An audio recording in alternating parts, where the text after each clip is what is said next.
Hola, ¿qué tal amigos? Como siempre es un verdadero placer estar con todos ustedes. Les habla su amigo el licenciado Juan Parodi Nativitas desde esta bellísima y hermosa ciudad de Teciutlán, Puebla. Un día un poquito nubladón, pero bueno, ya saben que con toda la alegría y el positivismo para estar con todos ustedes. Gracias por estarnos sintonizando aquí en el 95.1 de su FM y pues ya saben, queridos amigos, ¿dónde más? Aquí en La Qué Buena. Hoy, queridos amigos, les voy a platicar un poquito en relación a un asunto que la verdad está muy debatido. Quisiera que, bueno, allá en sus casitas, pues nos dieran su opinión. Es un caso triste, realmente por ambos lados. Y es que fíjense que hace unos días me llegó un asunto en el que acusaban a un muchacho que incluso está en la cárcel por haber participado en un posible secuestro. Ya yo empiezo a revisar la carpeta de investigación, empiezo a checar el asunto y me doy cuenta que pues en los hechos, se los voy a platicar de manera rápida, al parecer sacaron de un rancho a una persona, llegan dos vehículos, dos camionetas con un grupo de gente armada de aproximadamente 8 personas, se llevan al dueño del rancho y posteriormente le empiezan a llamar a los hijos pidiéndoles 4 millones de pesos de rescate. Estos muchachos le hablan a la policía, particularmente a la especialidad en este tipo de asuntos, más bien la especialista en este tipo de asuntos, se empiezan a hacer cargo de la investigación y 3 días después uno de ellos, en esos, cuando empiezan las entrevistas de los testigos que estuvieron presentes en el rancho, algunos testigos refieren que logran reconocer una camioneta y logran ver las placas de circulación. Entonces, el Ministerio Público encargado de ella gira oficio a la policía para que se haga cargo de indagar, ubicar los vehículos y ver la posibilidad de que encuentren a la víctima. 3 días después logran aparentemente ubicar a una de las camionetas, precisamente las que los testigos señalaban que habían visto las placas, y entonces dicen que por ahí de las 9 de la noche logran contactarla con 3 personas que iban a bordo de ella, un muchacho de aproximadamente 21 años, una señora de 32 años aproximadamente y otro muchacho que al parecer es su esposo, también igual más o menos de la misma edad. Según la policía dice que le cierra el paso a la camioneta porque pretendía darse a la fuga y los detienen, los aseguran y los ponen a disposición del Ministerio Público. Porque supuestamente en esa camioneta también se encontró en la parte de abajo del asiento la credencial para votar con fotografía de la víctima. Bueno, lamentablemente, queridos amigos, no se ha encontrado a este señor que se lo llevaron. Hasta la fecha no se sabe qué ha pasado con él.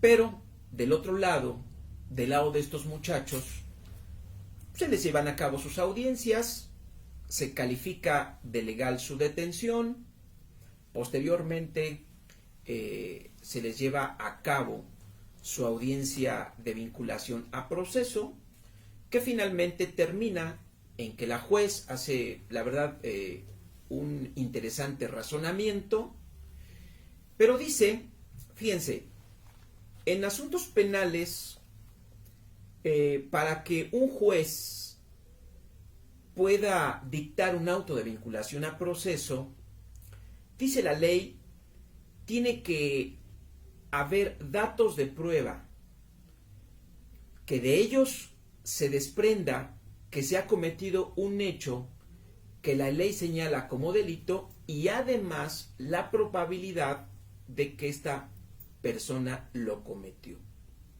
Y dice incluso más adelante, se entenderá que existen datos de prueba de esta situación cuando existan indicios, fíjense lo que dice la ley, indicios razonables que así permitan suponerlo. Si se dan cuenta en las palabras que acabo de mencionar, no hablo de pruebas, hablo de datos de prueba, porque realmente estamos en una etapa simplemente de investigación. Y dice la juez en su razonamiento que el auto de vinculación a proceso no significa que se determine que estas personas son presuntos responsables, sino simplemente prácticamente que se va que de las pruebas se desprende que debe de continuar la investigación. De hecho, estamos en esa etapa precisamente.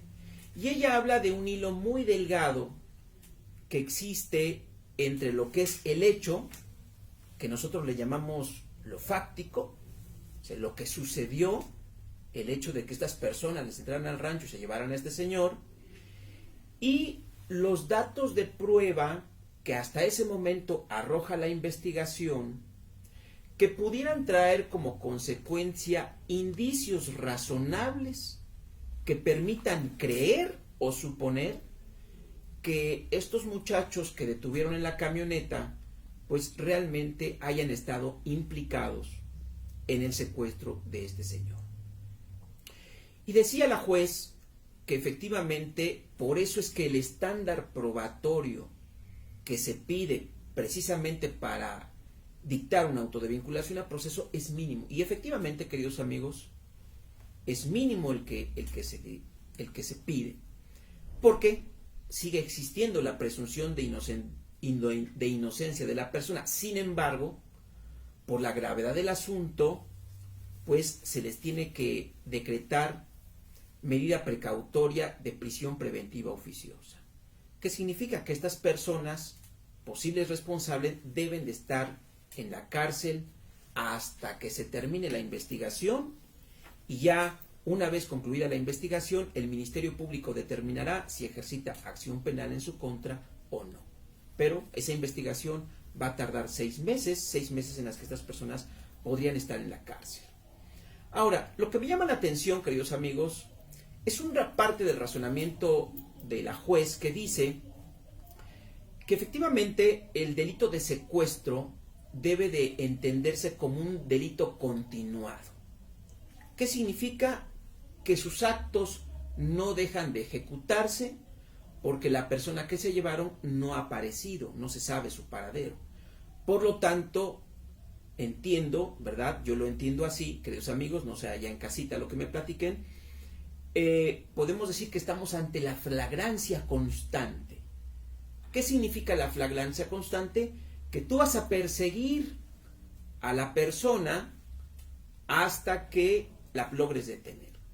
Y de hecho, incluso si estamos hablando de precisamente cuando se comete, por ejemplo, un robo, y la persona que te sustrajo el objeto se va corriendo, y tú vas corriendo atrás de ella, o pasa una patrulla, y en ese momento le dices, policía, mire, ese sujeto que está allá me acaba de robar.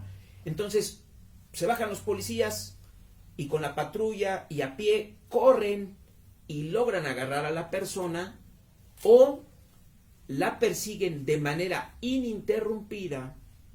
Entonces podemos detener al sujeto.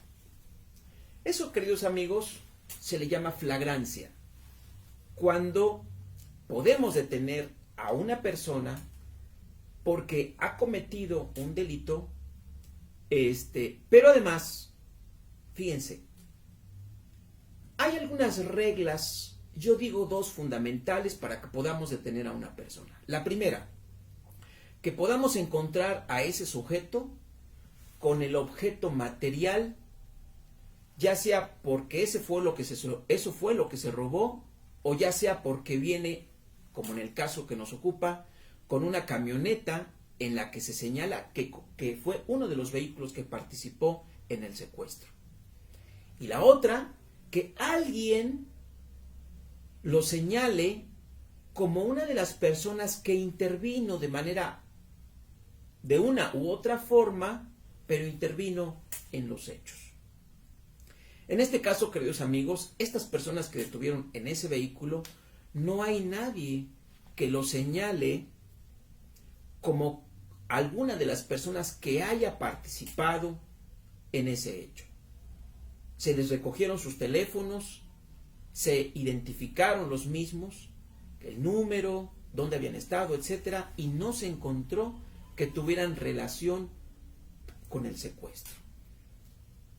Y mi pregunta es, ¿creen ustedes que el hecho de haber encontrado a estas 3 personas en ese vehículo sea suficiente para que los puedan relacionar con ese hecho tan delicado y puedan estar tanto tiempo en la cárcel o no?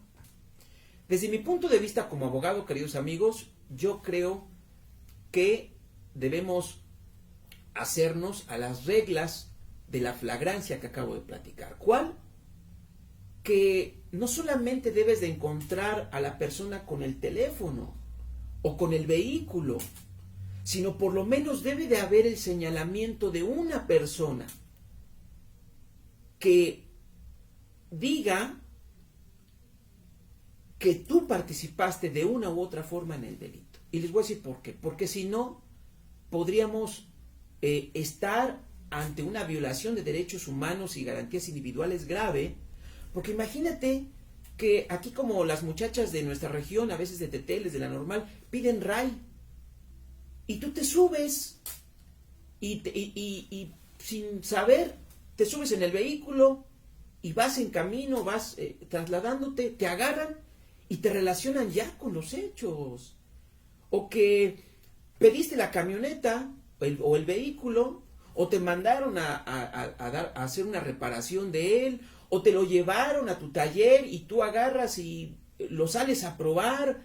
No sé, queridos amigos, cuántas cosas pueden pasar para que tú puedas tener en posesión un objeto. Nadie te señala como la persona que participó en ese hecho. Sin embargo, por ese motivo, ya te pueden estar implicando en el asunto. Fíjate, querido amigo, qué grave es. Es una cuestión realmente de debate. Yo ya, por el momento, promoví el amparo, a ver qué nos dicen, a ver qué nos resuelven el juzgado federal. Bueno, los tendré al tanto, porque la verdad es un asunto muy interesante. Vamos a una pausa, queridos amigos, no se vayan, esto es Caso Abierto.